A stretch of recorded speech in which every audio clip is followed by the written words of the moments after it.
Remaja berinisial IK diringkus jajaran Satreskrim Polres Karangasem lantaran diduga melakukan pelecehan seksual terhadap gadis di bawah umur asal Gianyar.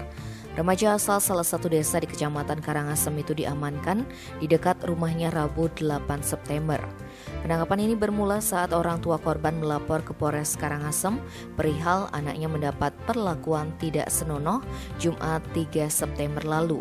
Kecurigaan menguat setelah melihat kondisi tubuh anaknya terdapat tanda-tanda kemerahan di bagian leher. Kanit 4 Satreskrim Polres Karangasem Ibda Wiragraha Setiawan mengungkapkan polisi meringkus Ika 2 hari setelah dilaporkan. Pelaku mengaku kenal korban lewat media sosial Facebook. Dari perkenalan itu keduanya menjalin asmara hingga 2 bulan. Pada Jumat 3 September korban dan tersangka bertemu. Korban kemudian memutuskan menginap karena bujuk rayu tersangka. Saat itulah dugaan pencabulan gadis 13 tahun terjadi di rumah tersangka. Korban baru pulang esok harinya Sabtu 4 September.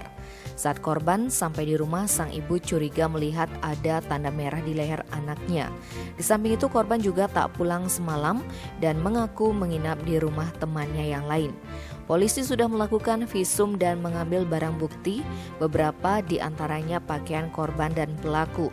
Untuk sementara tersangka dikenakan sanksi wajib lapor sambil dilakukan pendalaman mengingat tersangka juga masih di bawah umur. Tim Bali Express melaporkan.